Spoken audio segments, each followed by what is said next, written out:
श्री स्वामी समर्थ प्रेरणादायी कथा। एकदा अक्कलकोट स्वामी समर्थ महाराज आपल्या भक्तांच्या सोबत बसले होते। त्यांच्या चरणांवर एक गरीब स्त्री येऊन पडली। तिच्या डोळ्यांत अश्रू होते आणि ती अत्यंत दुःखी वाटत होती। स्वामींनी प्रेमाने विचारले, आई, काय झाले?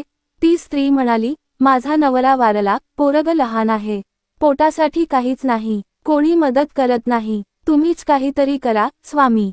स्वामी एकदम गंभीर झाले। त्यांनी डोळे मिटले आणि थोडा वेळ ध्यानात गेले। नंतर तिला म्हणाले, आई, उद्यापासून गावात भाकर घेऊन माग, लोक देतील, पण प्रत्येक भाकर घेण्याआधी जय श्री स्वामी समर्थ म्हण, आणि जे काही मिळेल त्यावर समाधान माननी। ती स्त्री थोडीशी बुजली, पण स्वामींवर विश्वास ठेवून दुसऱ्या दिवशी तिने तसेच केले।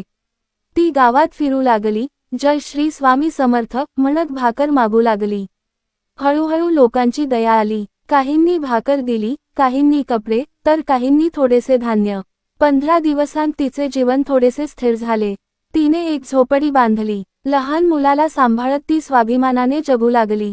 ती रोज मंदिरात येऊन स्वामींच्या चरणांवर डोकं ठेवत असे आणि एकच वाक्य म्हणत असे, तुम्ही देव नाही तर माझे वडील आहात, माझं आयुष्य वाचवलं। स्वामी एकदा म्हणाले, आई, लक्षात ठेव, संकटे येतात, पण मनाला कमजोर करू नकोस।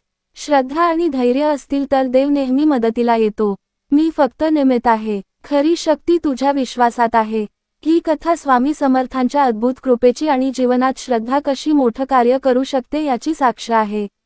स्वामी म्हणत, भिऊ नकोस, मी तुझ्या पाठीशी आहे।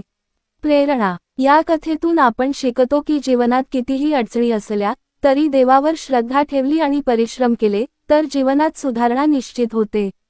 स्वामी समर्थ कोणत्याही जातीपातीचा भेद न करता सर्वांना आपलेसे करत आणि प्रत्येक भक्ताच्या आयुष्यात प्रकाश देत। जय जय स्वामी समर्थ।